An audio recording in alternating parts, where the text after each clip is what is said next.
The Winter Lesson.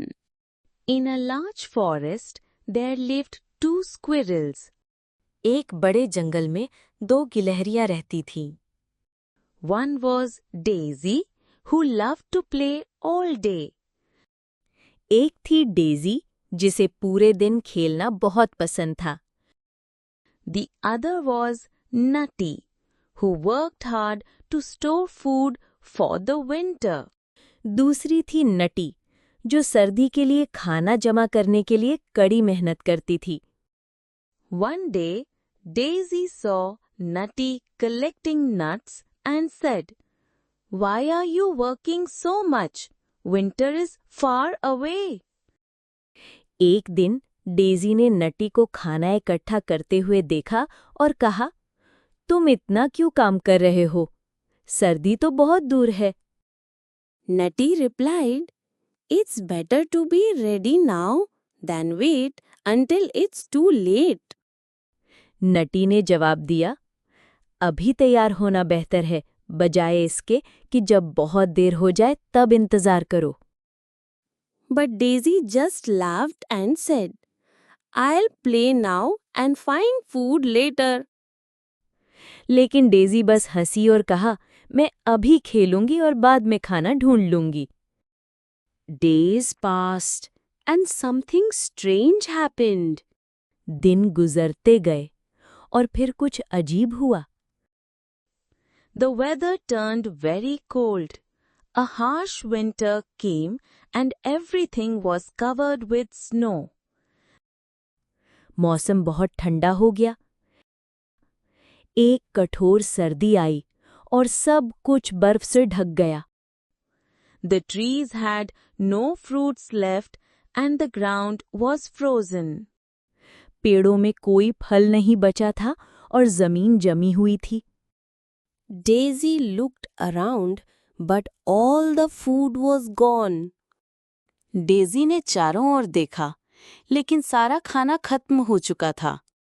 There was nothing left even at her home to eat because she hadn't stored any food.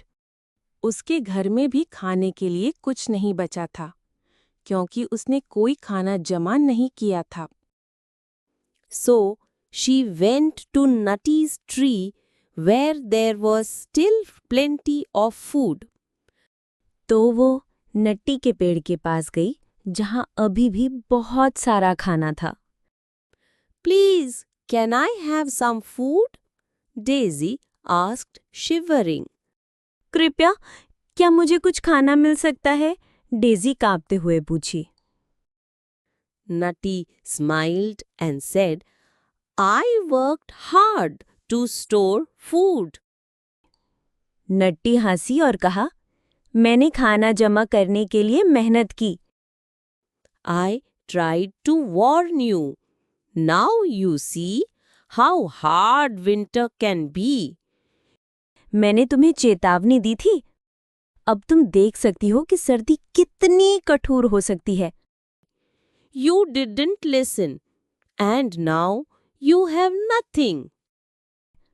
तुमने सुना नहीं और अब तुम्हारे पास कुछ नहीं है। Daisy felt sorry.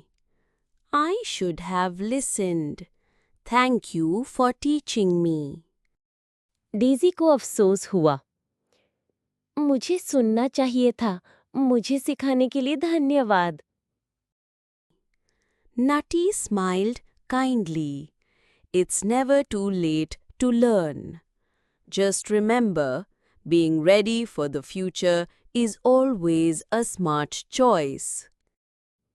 नटी ने दयालुता से मुस्कुराया। सीखने के लिए कभी देर नहीं होती। बस याद रखना, भविष्य के लिए तैयार रहना हमेशा समझदारी का चुनाव होता है। However, Nutty gave Daisy some food to eat as she was very kind, but also asked her not to repeat the mistake. हालांकि नटी ने डेजी को कुछ खाना दिया क्योंकि वो बहुत दयालु थी, लेकिन साथ ही उसे ये भी कहा कि वो ये गलती फिर से ना करे। From that day on, Daisy worked hard like Nutty, always preparing for what might come. उस दिन के बाद डेज़ी ने नटी की तरह मेहनत की और हमेशा आने वाले समय के लिए तैयार रहने लगी। Moral of the story: always be prepared for the future. Today's hard work can save you from tomorrow's trouble. हमेशा भविष्य के लिए तैयार रहो, आज की मेहनत कल की मुसीबत से बचा सकती है।